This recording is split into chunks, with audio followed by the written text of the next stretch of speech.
Hello guys, स्वागत है आप लोगों का हेलगोड की एक और नई वीडियो में। तो जैसा कि हम लोगों ने लास्ट एपिसोड में देखा था, एसेटजू अपने सभी डिसेबल्स के साथ हान चैंग के ट्रेंस को तलाश करते हुए नॉर्दरलैंड्स के फॉरबिडन टावर के पास पहुंच चुके थे, जहां पे इमॉर्टल जी हुआ सेट के लीडर ने स्नो बीच किंग को ठिकाने लगाने के लिए 5 एलिमेंटल फॉर्मेशन को लगा रखा था। लेकिन उस बेचारे लीडर की किस्मत खराब थी, जो स्नो बीच किंग के साथ साथ एसेटजू भी उस एलिमेंटल फॉर्मेशन के अंदर ट्रैप हो जाते हैं। जो देखकर तो जी हुआ इमॉर्टल सेट का लीडर वहाँ पे खुशी मनाते हुए कहने लगा था, अब ये पूरा का पूरा ट्रायल वोट मेरा होगा। लेकिन उसकी ये खुशी वहाँ पे ज्यादा देर तक नहीं चल पाती, क्योंकि एसेटजू वहाँ पे उसके एलिमेंटल फॉर्मेशन को डिस्ट्रॉय करते हुए वहाँ पे बाहर आ चुके थे। और साथ ही साथ वो जी हुए इमॉर्टल सेट के लीडर को वहाँ पे जान से मारने की बजाय उल्टा उसे वहाँ पे एक ऐसी भयानक सजा देते हैं जिसमें वो हर पल मौत का मजा चखने वाला था। और साथ ही साथ उसे वहाँ पे 5 एलिमेंटल एनर्जी के झटके भी लगने वाले थे। वहीं उसे सजा देने के बाद जब एसेटजू अपने सभी डिसेबल्स को लेकर फॉरबिडन टावर के अंदर पहुंचते हैं, तो वहाँ पे काफी सारी अजीब अजीब आंखें उन लोगों को ही घूर रही थी। जिसके बाद यहीं से हमारे अगले एपिसोड की शुरुआत होती है। तो अगले एपिसोड की शुरुआत भी बिल्कुल उसी सीन से ही होती है, जहाँ पे उस भयानक जगह को देखकर बर्निंग घबराते हुए हान चैंग से कहता है, तुम तो कह रहे थे कि ये मेरा ट्रायल वोल्ट है, क्या तुमने अपने ट्रेस को ऐसी भयानक जगह पे छुपा रखा है? ऐसी भयानक जगह पे भला ट्रेस को कौन छुपाता है? और ये कहकर बर्निंग वहाँ पे घबराते हुए कहता है, मुझे तो लगता है कि इस ट्रायल वोल्ट के इतने लंबे अरसे तक बंद रहने की वजह से जरूर से यहाँ पे घोस्ट आ गए होंगे। और अभी बर्निंग वहाँ पे घबराते हुए ये सब कह ही रहा था कि तभी उसे वो भयानक आंखें दोबारा से दिखाई देती है, जिन्हें अब की बार देखकर तो बर्निंग वहाँ पे इतना ज्यादा डर जाता है कि वो जल्दी से भागते हुए जाकर एसेटजू के पीछे छुप गया था। और एसेटजू से मदद मांगते हुए कहने लगा था, बॉस प्लीज मुझे बचा लीजिए, ये ज़ॉम्बी डॉल्स मुझे खा जाएंगी। बर्निंग की ये बात सुनकर हम देखते हैं कि एसेटजू तो उसे वहाँ पे कोई जवाब नहीं देते, लेकिन मिचूचू वहाँ पे आगे बढ़कर अपनी स्पेशल एनर्जी का इस्तेमाल करके वहाँ पे उन ज़ॉम्बी डॉल्स के ऊपर हमला करते हुए उन्हें वहाँ पे डिस्ट्रॉय कर देती है। जिनके डिस्ट्रॉय होने के बाद मिचूचू खुद भी वहाँ पे हैरान होते हुए कहती है कि आखिर ये किस तरह के अजीब से क्रिएचर हैं। और ये कहकर मिचूचू वहाँ पे खुद ही गुस्सा होते हुए उन ज़ॉम्बी डॉल से कहती है, मुझे नहीं पता कि तुम लोग कौन हो, पर ये बर्निंग मेरे साथ है। अगर अब तुम लोगों ने इसे डराने की हिम्मत की तो मैं यहाँ पे तुम लोगों को नामो निशान मिटा दूंगी, समझे कि नहीं? लेकिन मिचूचू की ये बात सुनकर हम देखते हैं कि वो ज़ॉम्बी डॉल्स वहाँ पे घबराने की बजाय उल्टा वहाँ पे बहुत ही अजीब तरीके के साथ जोर से हंसना शुरू कर देती हैं। जो देखकर मिचूचू वहाँ पे बुरा समूह बनाते हुए कहती है, ये सभी तो मेरी सोच से भी ज्यादा गंदी दिखाई दे रही है। और ये कहकर मिचूचू वहाँ पे एक बार से उनके ऊपर अपनी स्पेशल एनर्जी से अटैक करते हुए काफी सारी ज़ॉम्बी डॉल्स को वहाँ पे खत्म कर देती है। जो देखकर मिचूचू वहाँ पे खुश होते हुए बर्निंग से कहती है, तो बताओ मुझे कैसा था मेरा निशाना? लेकिन तभी हान चैंग आगे बढ़कर मिचूचू से कहता है, माफ करना, पर इन सारी डॉल्स को मैं नहीं बनाया था। हान चैंग की ये बात सुनकर हम देखते हैं कि बेचारी मिचूचू वहाँ पे चौंकते हुए कहती है, हैं ये आप क्या कह रहे हो? तो इसका ये मतलब हुआ कि ये सारे के सारे आपके ट्रेस हैं। माफ करना, मुझे इनके ऊपर हमला करने से पहले आपसे पूछ लेना चाहिए था। और ये कहकर मिचूचू वहाँ पे हान चैंग से माफी मांगकर उसकी तारीफ करते हुए कहती है, आपकी क्राफ्टमैनशिप तो वाकई बहुत ज्यादा कमाल की है। नहीं कमाल की क्या, बल्कि ये तो बहुत ज्यादा यूनिक दिखाई दे रही है, क्योंकि ऐसा कुछ कमाल का तो आज तक मैंने कभी नहीं देखा। क्यों बर्निंग क्या कहते हो? मैंने ठीक कहा ना? जिस पे बर्निंग भी वहाँ पे बुरा समूह बनाकर उसकी हाँ में हाँ मिलाते हुए कहता है, हाँ तुम बिल्कुल ठीक कह रही हो। लेकिन अभी वहाँ पे मिचूचू और हान चैंग के दरमियान वो ऑकवर्ड मोमेंट अभी वहाँ पे चल ही रहा था कि तभी वो ज़ॉम्बी डॉल्स दोबारा से वहाँ पे एक्टिवेट हो जाती है, जो कि अब की बार एक्टिवेट होने के बाद वहाँ पे एसेटजू और उन सभी के ऊपर हमला करने के लिए आगे बढ़ती है। जो देखकर हान चैंग वहाँ पे जल्दी से आगे आकर अपनी डिवाइन एनर्जी का इस्तेमाल करते हुए जैसे ही उन लोगों को वहाँ पे कंट्रोल करने की कोशिश करता है, तो वो ज़ॉम्बी डॉल्स वहाँ पे उसकी बात सुनती ही नहीं है। जो देखकर हान चैंग जल्दी से वहाँ पे अपनी डिवाइन एनर्जी का इस्तेमाल करते हुए एसेटजू और अपने चारों तरफ एक प्रोटेक्टिव बैरियर लगा चुका था, जिसके बाद वो वहाँ पे बहुत ही मुश्किल से उन ज़ॉम्बी डॉल्स को रोकने की कोशिश करने लगा था। और साथ ही साथ वो वहाँ पे उदास होते हुए एसेटजू और बाकी सभी को बताने लगा था, इन सभी डॉल्स को तो मैंने अपने साथियों को गिफ्ट देने के लिए बनाया था, पर न जाने कैसे इन सभी डॉल्स के अंदर इविल स्पिरिट्स आ चुकी हैं, जो कि अब हमारे ऊपर ही हमला करके हम लोगों को नुकसान पहुंचाना चाहती है। वहीं सामने की तरफ हम देखते हैं कि वो ज़ॉम्बी डॉल्स लगातार वहाँ पे उस प्रोटेक्टिव बैरियर के ऊपर हमला करते हुए वहाँ पे अंदर जाने की कोशिश कर रही थी, लेकिन जैसे वो वहाँ पे उस प्रोटेक्टिव बैरियर के साथ टकराती वो वहीं पे खत्म हो जाती। जो देखकर हान चैंग वहाँ पे उदास होकर एसेटजू से माफी मांगते हुए कहता है, सिस्टर प्लीज मुझे माफ कर दीजिए, ये सब मेरी वजह से हो रहा है। हान चैंग की ये बात सुनकर एसेटजू वहाँ पे कोल्ड टोन में उससे कहते हैं, तुम्हें माफी मांगने की कोई जरूरत नहीं है, क्योंकि ये सब तो नेदर एनर्जी की वजह से हो रहा है, जो कि यहाँ पे इकट्ठा होते हुए इवल एनर्जी में ट्रांसफॉर्म हो गई। लेकिन नेदर एनर्जी यहाँ पे आई कैसे? इसका मतलब है कि हम लोगों से पहले ही कोई यहाँ पे आ चुका है और इस जगह का फायदा उठाकर हम लोगों को नुकसान पहुंचाना चाहता है। और ये कहकर एसेटजू वहाँ पे अपनी डिवाइन सुप्रीम एनर्जी का इस्तेमाल करके एक चुटकी बजाते हुए कहते हैं, रिवील योरसेल्फ, यानी कि सबके पीछे जो कोई भी है सामने आओ। एसेटजू कैसा कहती हम देखते हैं कि वहाँ पे उनकी बॉडी से इतनी ज्यादा तेज डिवाइन सुप्रीम एनर्जी रिलीज होती है कि वो एक साथ ही उन सभी की सभी ज़ॉम्बी डॉल्स को खत्म कर देती है, जिसके साथ ही उन लोगों को वहाँ पे एक इवल फॉर्मेशन दिखाई देती है, जो कि वहाँ पे उन सभी ज़ॉम्बी डॉल्स को कंट्रोल कर रही थी। लेकिन एसेटजू की डिवाइन सुप्रीम एनर्जी के सामने वो इवल फॉर्मेशन भी वहाँ पे नहीं टिक पाती और देखते ही देखते वहाँ पे एक बहुत बड़े धमाके के साथ वो भी वहाँ पे डिस्ट्रॉय हो जाती है। जो देखकर लिंगू वहाँ पे थोड़ा परेशान होते हुए कहता है, तो इसका मतलब है कि यहाँ पे हमसे पहले जो कोई भी आया था वो बहुत ही ज्यादा खतरनाक और शातिर है। उसने न सिर्फ ब्रदर हनचेंग के ट्रायर वोल्ट को लूट लिया, बल्कि उसी के साथ साथ उसने हमारे ऊपर हमला करवाने के लिए इस इवल फॉर्मेशन को भी यहाँ पे लगा रखा था। यानी कि कोई पहले से ही जानता था कि हम लोग यहाँ पे आने वाले हैं। आखिर इस सब के पीछे कौन होगा और यहाँ पे ऐसा कौन सा राज होगा जो कि हम लोगों से छुपाया जा रहा है? कोई तो है जो कि नहीं चाहता कि हम लोग यहाँ से आगे बढ़े। लिंगू की ये बात सुनकर हम देखते हैं कि एसेटाजू वहाँ पे कोल्ड लुक के साथ नीचे की तरफ देखते हुए कोर्टून में वहाँ पे उन सभी से कहते हैं, हाँ था तो वो एक सीक्रेट है, लेकिन अब वो सीक्रेट और ज्यादा सीक्रेट नहीं रहा क्योंकि वो सीक्रेट अब हमारे सामने है। एसेटाजू की ये बात सुनकर हम देखते हैं कि जब वो सभी लोग वहाँ पे एसेटाजू की नजरों का पीछा करते हुए नीचे की तरफ देखते हैं तो उन लोगों को वहाँ पे एक सीक्रेट मैकेनिज्म दिखाई देता है, जिसे देखकर लिंगू वहाँ पे चौंकते हुए कहता है, ये तो एक सीक्रेट मैकेनिज्म की तरह दिखाई दे रहा है, इसका मतलब है कि यहाँ पे एक और फ्लोर भी मौजूद है। लिंगू की ये बात सुनकर तो हम देखते हैं कि हनचेंग को भी वहाँ पे एक झटका लगता है। वो हैरान होते हुए कहता है कि ये बात तो मेरी समझ से भी बाहर है, क्योंकि जब सेक्ट मास्टर जूसियान ने मुझे ये ट्रायर वोल्ट दिया था तो उसके अंदर ऐसा कोई सीक्रेट मैकेनिज्म वाला कोई भी फ्लोर नहीं था, और अगर ये पहले से था भी तो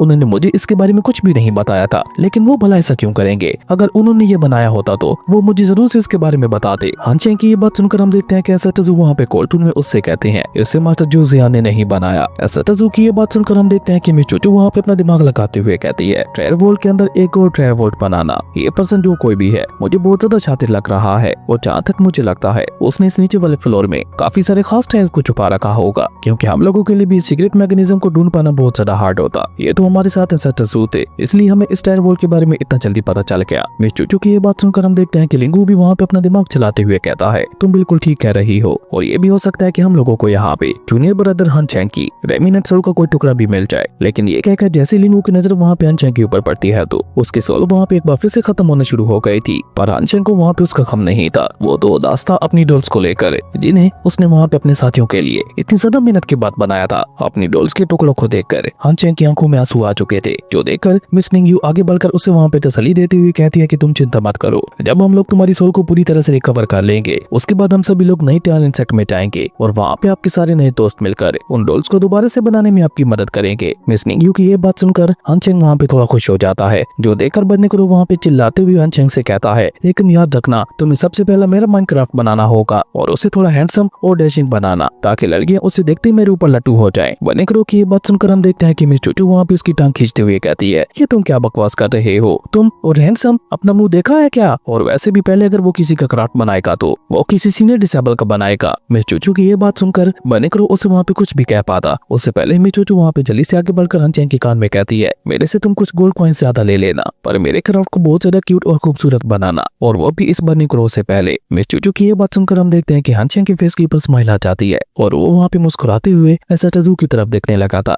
जो देखकर एसेटाजू भी उसे वहाँ पे हल्की सी स्माइल देते हैं और साथ ही साथ वहाँ पे कोल्टून में उन लोगों से कहते हैं, चलो अब हम लोगों को आगे बढ़ना होगा, देखे तो सही कि आखिर यहाँ पे क्या राज छुपा हुआ है। एसेटाजू की ये बात सुनकर हनचेंग वहाँ पे मुस्कुराते हुए हाँ में अपना सर हिला देता है, क्योंकि अब हनचेंग को वहाँ पे एसेटाजू के ऊपर पूरा यकीन हो चुका था, इसलिए वो दोबारा से जेट प्लैनेट में ट्रांसफॉर्म होते हुए सीधा एसेटाजू के हाथों में जा चुका था, जिसे एसेटाजू भी वहाँ पे अपने पास रखते हुए अपनी डिवाइन सुप्रीम एनर्जी का इस्तेमाल करके अपने पाँव को जोर से नीचे जमीन पे दे मारते हैं, जिसके चलते हम देखते हैं कि एसेटाजू की बॉडी से इतनी ज्यादा powerful divine supreme energy release होती है कि उसके इम्पैक्ट की वजह से वहाँ की पूरी जमीन में क्रैक्स आना शुरू हो गए थे, जिसके बाद सीन चेंज होता है और हम लोगों को वहाँ पे एक स्पेस रूम्स का सीन दिखाया जाता है, जहाँ पे इंची कल होकर किसी का इंतजार कर रहा था और उसके हाथ में वही जेट टोकन था, जिसके इस्तेमाल से सिर्फ उस सीक्रेट मैकेनिज्म को खोला जा सकता था। और बेचारे इंची को वहाँ पे पूरा भरोसा था कि एसेटाजू वहाँ पे सीक्रेट जेट टोकन के बिना कभी भी उस सीक्रेट ट्रायर वर्ल्ड के अंदर नहीं जा पाएंगे। लेकिन जैसे एसेटाजू वहाँ पे सीक्रेट मैकेनिज्म को डिस्ट्रॉय करते हैं तो उसका वो so called secret jet token भी एक ही झटके के साथ वहाँ पे डिस्ट्रॉय हो जाता है। लेकिन आपने उस सीक्रेट जेट टोकन को डिस्ट्रॉय होते हुए देखकर इंची को वहाँ पे ज्यादा हैरान की नहीं होती, उल्टा वो वहाँ पे सीरियस होते हुए कहता है,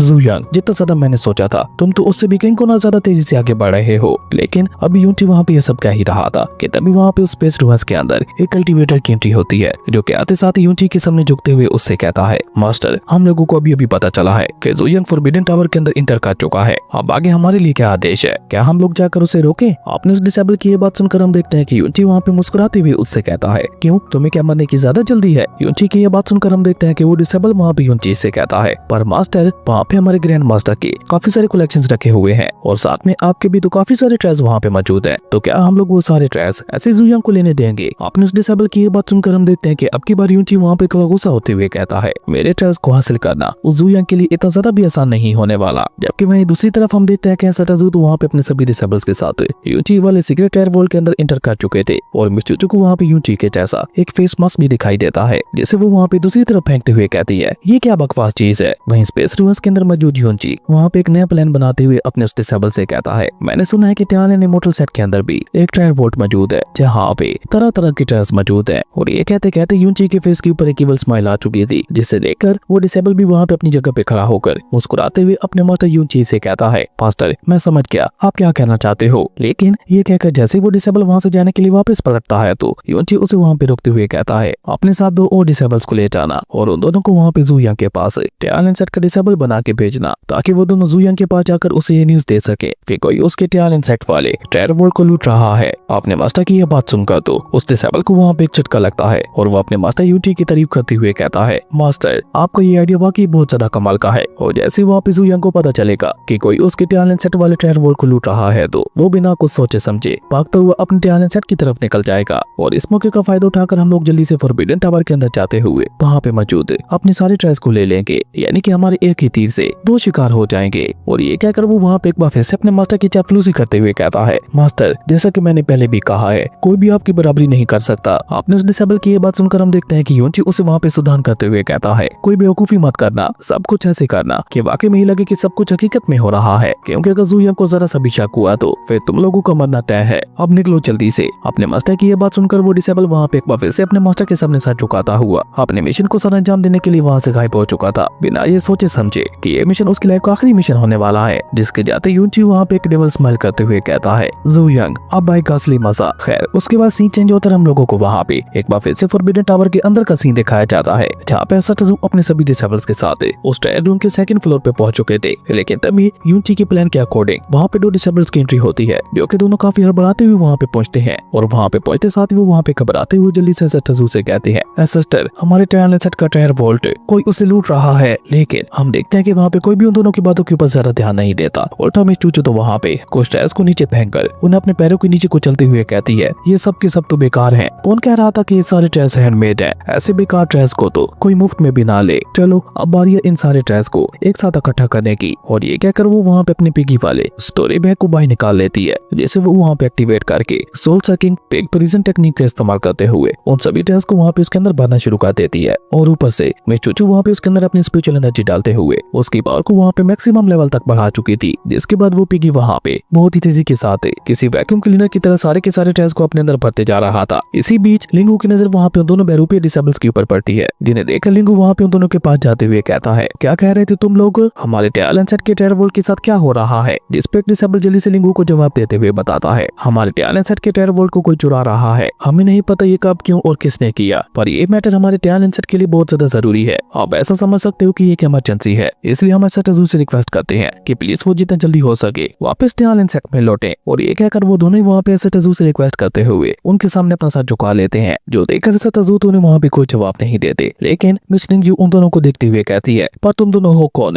इससे पहले तो मैंने कभी भी तुम लोगों को टियालियन सेट में नहीं देखा। जिस पे वो डिसेबल वहाँ पे बहुत ही कॉन्फिडेंट से लिंगजू को जवाब देते हुए कहता है सीनियर शायद से आपकी नजर हमारी ऊपर नहीं पड़ी होगी, पर ये सब हम बाद में सोच लेंगे। प्लीज अभी के लिए आप सभी हमारे साथ चलिए, क्योंकि अचानक से चोरों का एक बहुत बड़ा ग्रुप टियालियन सेट के अंदर घुस आया। ऊपर से उन सभी चोरों के हाथों में डिवाइन लेवल के वेपन्स थे, जिसके चलते हमारे बाकी के सभी सीनियर सिस्टर्स और ब्रदर्स मिलकर भी उन चोरों का मुकाबला नहीं कर पाए। अब ये सुनकर वहाँ पे ली चैंग के साथ साथ बाकी सभी लोग भी थोड़ा सीरियस हो जाते हैं। लेकिन डूडू उन लोगों को देखकर वहाँ पे भौंकने लगा था, जबकि वो डिसेबल वहाँ पे अपनी बात आगे बढ़ाते हुए कहते हैं हम सभी लोग बहुत ज्यादा कमजोर थे, इसलिए उन चोरों का मुकाबला नहीं कर पाए। तो इसलिए हमने सोचा क्यों ना हम ये खबर सटाजू तक पहुंचाएं। तो इसलिए हम लोग सटाजू को ढूंढते हुए यहाँ पे चले आए। उन दोनों डिसेबल्स की यह स्टोरी सुनकर मिस चूचू वहाँ पे बुरा समूह बनाते हुए कहती है फिर से वही घटिया स्टोरी, जबकि वो दोनों डिसेबल्स तो लगातार वहाँ पे सटाजू से रिक्वेस्ट करते हुए कह रहे थे सिस्टर हम आपसे रिक्वेस्ट करते हैं प्लीज आप हमारे साथ टियालियन सेट में वापस चलिए, क्योंकि अगर आप हमारे साथ वापस नहीं आए तो टियालियन सेट पूरी तरह से बर्बाद हो जाएगा। और ये कहकर वो दोनों जल्दी से वहाँ पे अपने घुटनों पे आकर सटाजू से रिक्वेस्ट करते हुए कहते हैं प्लीज प्लीज हमारे साथ चलिए, क्योंकि हमारा टियालियन सेट खतरे में है। खैर उसके बाद सीन चेंज होकर हम लोगों को इमॉर्टल टियालियन सेट का ही सीन दिखाया जाता है, जहाँ पे आधी रात हो जाने के बावजूद भी सभी डिसेबल्स अभी तक भी एक दूसरे के साथ मिलकर अपनी अपनी प्रैक्टिस कर रहे थे कि तभी अचानक से वहाँ पे एक बहुत बड़ा धमाका होता है, जिसके पीछे किसी और का नहीं बल्कि अल्केमी मास्टर का हाथ था। वो वहाँ पे अपने दोनों जूनियर डिसेबल्स के साथ मिलकर कोई नया एक्सपेरिमेंट कर रहा था, जिसके चलते वो वहाँ पे खतरनाक ब्लास्ट हुआ था और फेंग बेचारा जो कि उस धमाके की चपेट में आ चुका चुका था। वो एल्केमी मास्टर के पास आकर वहाँ पे गुस्सा होते हुए उससे कहता है, सूची मैं तुमसे आखिरी बार कह रहा हूँ, अगर तुमने एक और धमाका किया तो मैं तुम्हें भी इस धमाके के साथ उड़ा दूंगा। आखिर तुम और कितने ब्लास्ट करने वाले हो? तुम मुझे चैन से प्रैक्टिस करने दोगे भी या नहीं? और ऊपर से तुम अपने इन एक्सपेरिमेंट्स के चलते सारे के सारे हर्ब ट्रायल्स को ऑलमोस्ट खत्म कर चुके हो। जिस पर एल्केमी मास्टर वहाँ पे अपना चश्मा ठीक करते हुए कहता है, हम लोग ऑलमोस्ट अपने एक्सपेरिमेंट में कामयाब हो ही चुके हैं। जबकि इसी बीच हम वहाँ पे ओल्ड मास्टर हुआंग टियान को देखते हैं, जो कि खाने का बहुत ज्यादा शौकीन था। अभी भी उसने वहाँ पे कोई नया एक्सपेरिमेंट करते हुए एक रोस्टेड चिकन को अपने हाथ में पकड़ रखा था, जो देखने से बहुत ज्यादा अजीब लग रहा था। लेकिन हुआंग टियान ने उसे देखकर वहाँ पे खुश होते हुए कह रहा था, तो फाइनली इसे बनाने में मैं कामयाब हो ही गया। कितनी ज्यादा कमाल की स्मेल आ रही है। चिकन स्टीम को मेडिसिन फूड के साथ मर्ज करना वाकई एक एक्स्ट्रा ऑर्डिनरी आइडिया था। ये न सिर्फ मेरी हेल्थ को अच्छा बनाएगा बल्कि मेरी कल्टीवेशन को भी बढ़ाने में काफी ज्यादा मदद करेगा। और ये कहकर वो वहाँ पे अपने चिकन को सूंघते हुए कहता है, क्या कमाल की खुशबू है, इसे खाने में तो बहुत ज्यादा मजा आने वाला है। जोची मैं एक और स्टीम चिकन बनाने के लिए तैयार हूँ। जबकि ऊपर की तरफ हम देखते हैं कि लियू जिन और डोंगमी आपस में एक दूसरे के साथ फाइट करते हुए प्रैक्टिस कर रहे थे, जिन्हें वहाँ पे इस तरह से आपस में लड़ते हुए देखकर हुआंग टियान के दिमाग में एक नया आइडिया आता है कि उन्हें इस बार मैं फ्राइड चिकन ट्राई करूँ। इसी बीच हम वहाँ पे उस रेन हेमली मास्टर को देखते हैं, जो कि वहाँ पे एक टी पेड़ को उगाते हुए कहता है, ये दुनिया का नंबर 1 टी पेड़ बनेगा और इसकी चाय इतनी ज्यादा कमाल की होगी कि एसेटजू उससे पीते मेरी तारीफ किए बगैर नहीं रह पाएंगे। और ये कहकर वो वहाँ पे ओल्ड मास्टर से कहता है, ओल्ड मास्टर मैं तुम्हें अपनी एबिलिटी दिखा चुका हूँ, अब तुम्हारी बारी है। क्या तुम मेरा मुकाबला कर पाओगे या फिर तुम्हारी बूढ़ी हड्डियों में जंग लग चुका है? जिस पे वो बड़ा वहाँ पे गुस्सा होते हुए कहता है, बच्चे कभी भी मेरे जैसे बूढ़े लोगों को अंडर एस्टिमेट मत करना, क्योंकि आज मैं यहाँ पे एक ऐसा पेड़ उगाने जा रहा हूँ जिसके हर एक पत्ते के अंदर चाय का एक अलग जायका होगा, जिसे पीते ही एसेटजू को मेरे ऊपर प्राउड होगा। और ये कहकर वो वहाँ पे अपनी स्पेशल एनर्जी का इस्तेमाल करते हुए एक बहुत बड़े पेड़ को उगाना शुरू कर चुका था, जो देखकर हेमली रेड मास्टर भी वहाँ पे अपनी एनर्जी का इस्तेमाल करते हुए अपने भी पेड़ को और ज्यादा बड़ा करना शुरू कर देता है। वो दोनों ही वहाँ पे अपनी एनर्जी का इस्तेमाल करके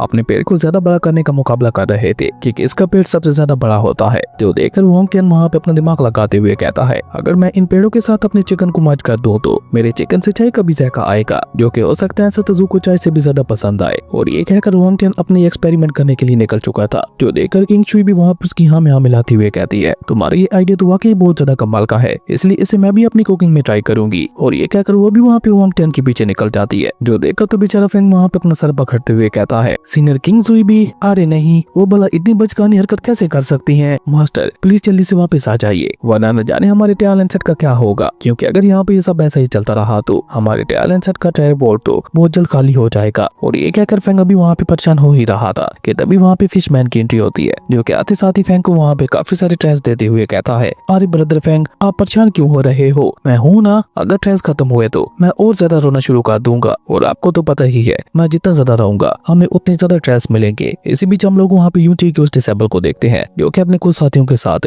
टैलेंट सेट में चोरी करने के लिए पहुंच चुका था, पर आधी रात हो जाने के बावजूद भी टैलेंट सेट के डिसेबल्स अभी तक भी आपस में प्रैक्टिस कर रहे थे, जिसके चलते वो डिसेबल वहाँ पे चिढ़ते हुए कहता है, आखिर ये टैलेंट सेट के डिसेबल्स कौन सी मिट्टी से बने हुए हैं जो इन लोगों को रात को भी चैन नहीं आ रहा? और ऊपर से इन लोगों को देखो, ये तो पूरे पागल हो चुके हैं। रात के इस समय में भला कौन पेड़ों को उगाता है? और सबसे ज्यादा अजीब तो ये दोनों है जो कि इन पेड़ों का इस्तेमाल करते हुए अपनी कुकिंग करने का सोच रहे हैं। उसका इशारा वहाँ पे किंग जोई और हुआंग टियान की तरफ था, जिसपे यूटी का डिसेबल वहाँ पे एसेटजू यांग की बुराई करते हुए कहता है, किसने सोचा था कि महान जू यांग ने अपने डिसेबल्स के रूप में गधों को इकट्ठा कर रखा होगा। खैर जो भी है, ये तो हमारे लिए बहुत अच्छा मौका है, हम लोग यहाँ पे इनकी नजरों में आए बकायदी जल्दी से इनके टेरर बोल्ट को खाली कर देते हैं। और ये कहकर वो सभी लोग मिलकर वहाँ पे बहुत ही तेजी से टैलेंट सेट के टेरर बोल्ट की तरफ निकल जाते हैं, जिन्हें भले ही वहाँ पे ये लग रहा था कि एसेटजू के डिसेबल्स को उनके ऊपर बिल्कुल भी ध्यान नहीं है, लेकिन ये तो उन सभी का प्लान था। वहीं दूसरी तरफ हम देखते हैं कि वो सभी लोग मिलकर वहाँ पे बहुत ही तेजी के साथ मूव करते हुए टेरर बोल्ट के सामने पहुंच चुके थे। इस कैंटस गेट को देखकर यूजी का वो डिसेबल वहाँ पे एक्साइटेड होते हुए कहता है, तो ये है इमोर्टल टैलेंट सेट का टेरर बोल्ट। सच कहूँ तो मैं इसे देखने के लिए बहुत ज्यादा एक्साइटेड हूँ। लेकिन ये कहकर जैसे वो वहाँ पे से खोलने के लिए आगे बढ़ता है तो उसे अचानक से वहाँ पे अपने पीछे किसी खतरे का एहसास होता है, जिसके चलते जब वो डरता हुआ पीछे की तरफ पलट कर देखता है तो उसके सभी साथियों को वहाँ पे एसेटजू के डिसेबल्स ने ठिकाने लगा दिया था। ऊपर से वो सभी लोग मिलकर उसे भी वहाँ पे मारने के लिए तैयार दिखाई दे रहे थे। और तभी किंग जुई वहाँ पे केवल स्माइल करते हुए कहती है, अय्यो तो ये चूहा हमारे जाल में फंस ही गया। जो देखा तो बेचारा वो डिसेबल वहाँ पे काफी ज्यादा घबरा गया था। तभी लीना वहाँ पे अपने पॉइजन स्नेक को बाहर निकालते हुए कहती है, कितनी अच्छी बात है ना कि ये हमारे हाथों में लग गया। वैसे भी मुझे कोई चाहिए था जिसके ऊपर मैं अपने नए पॉइजन का इस्तेमाल कर सकूं। जो देखकर बेचारा वो डिसेबल वहाँ पे इतना ज्यादा घबरा जाता है कि हम देखते हैं कि वो वहाँ पे घबरा कर टेरर बोल्ट के रूम को ही पीटने लगा था, पर वो रूम तो वहाँ पे बंद था, जिसके चलते वो वहाँ पे जाकर भी उसे खोल नहीं पाता। जो देखकर लियू जियान वहाँ पे केवल स्माइल करते हुए उससे कहता है, तो तुम्हें क्या लगता है तुम यहाँ से भाग जाओगे? और ये कहकर वो सभी लोग मिलकर एक साथ ही उसके ऊपर हमला करने के लिए आगे बढ़ गए थे, क्योंकि वैसे ही उन लोगों को वहाँ पे बहुत लंबे अरसे के बाद कोई नया शिकार मिला था, इसलिए वो सभी लोग उसके ऊपर अपनी नई पावर्स का इस्तेमाल करना चाहते थे। खैर उसके बाद सीन चेंज होकर हम लोगों को दोबारा से वहाँ पे फॉरबिडन टावर के अंदर का सीन दिखाया जाता है, जहाँ पे वो दोनों डिसेबल्स अभी तक भी एसेटजू को वहाँ पे ले जाने की कोशिश कर रहे थे। तभी उनमें से एक डिसेबल वहाँ पे उदास होते हुए एसेटजू से कहता है, एंसेस्टर अगर हम लोगों ने जल्दी नहीं की तो हमारे टैलेंट सेट का टायर वोल्ट पूरी तरह से वो चोर लूट लेंगे। वहीं तब तक हम देखते हैं कि मिस चूचू वहाँ पे सारे टायर्स को अपने स्टोरी बैग के अंदर पा चुकी थी और अपना काम खत्म करने के बाद वो वहाँ पे पलटकर उस डिसेबल की तरफ देखते हुए कहती है, मेरा काम तो खत्म हो गया। जो देखा तो बेचारे उस डिसेबल का मुंह वहाँ पे खुला का खुला रह गया था, लेकिन वो जानता था कि अगर गलती से भी उन लोगों को वहाँ पे उसकी सच्चाई के बारे में पता चला तो वो उसे वहीं पे जान से मार देंगे। इसलिए वो वहाँ पे अपना नाटक जारी रखते हुए एसेटजू से कहता है, एंसेस्टर जब यहाँ का काम खत्म हो ही गया है तो क्यों ना हम लोग अभी टैलेंट सेट की तरफ निकले। लेकिन इससे आगे वो डिसेबल वहाँ पे कुछ भी कह पाता उससे पहले एसेटजू वहाँ पे अपनी डिवाइन सुप्रीम एनर्जी का इस्तेमाल करते हुए उन दोनों को वहाँ पे उल्टा लटका देते हैं। जो देखकर बर्नी क्रो वहाँ पे उन दोनों के पास जाते हुए कहता है, सच कहूँ तो तुम दोनों की एक्टिंग बहुत ज्यादा बेकार है। हमें देखो और खुद को देखो, क्या वाकई तुम लोगों ने ये समझा था कि तुम हम लोगों को बेवकूफ बनाते हुए खुद को टैलेंट सेट का डिसेबल दिखाओगे तो हमें पता ही नहीं चलेगा। तुम तो हमारी ड्यूटी के बराबर भी नहीं हो और चले थे टैलेंट सेट का डिसेबल बनने। तुम लोगों की हिम्मत कैसे हुई खुद को टैलेंट सेट का डिसेबल बताने की? वही मिस निंगयू भी वहाँ पे अपना दिमाग लगाती हुई उन दोनों से कहती है, अगर मेरा अंदाजा गलत नहीं है तो तुम लोगों ने हमारे टैलेंट सेट के अंदर भी लोगों को भेजा होगा ताकि वो वहाँ पे मौजूद ट्रेस को चुरा सके। यानी कि तुम लोग एक तीर से दो शिकार करना चाहते थे। मिस निंगयू की ये बात सुनकर तो हम देखते हैं कि बेचारे उन दोनों डिसेबल्स का मुंह वहाँ पे खुला का खुला रह जाता है। लेकिन अभी वो दोनों वहाँ पे इसी तरह से घबरा ही रहे थे कि तभी एसेटजू भी अपने हेल गॉड वाले सिंहासन के ऊपर से खड़े हो जाते हैं, जिसके बाद वो वहाँ पे अपनी डिवाइन सुप्रीम एनर्जी का इस्तेमाल करके अपने हाथ को हल्का सा झटका देते हुए कहते हैं, बेवकूफ कहीं के अब मरो। और ये कहकर एसेटजू ना से वहाँ पे उन दोनों को मौत के घाट उतार देते हैं। बल्कि उसी के साथ साथ एसेटजू ने वहाँ पे आगे बढ़ने का रास्ता भी बना दिया था, जिसे देखकर एसेटजू के सभी डिसेबल्स वहाँ पे बहुत ज्यादा हैरान दिखाई दे रहे थे। उन्हें लगा था कि शायद वहाँ पे सिर्फ 2 ही फ्लोर्स होंगे, लेकिन तभी एसेटजू वहाँ पे कोल्ड रूम में उन सभी से कहते हैं, अगले फ्लोर पे जाने का समय हो चुका है। और एसेटजू के ऐसा कहते ही हमारे ये कमाल का एपिसोड यहीं पे खत्म हो गया था। दोस्तों अगर आप लोगों को ये वीडियो अच्छी लगी तो लाइक कर दें और अगर चैनल पे नए आए हो तो सब्सक्राइब करते जाना। तो मिलता है एक न्यू वीडियो में, तब तक के लिए बाय।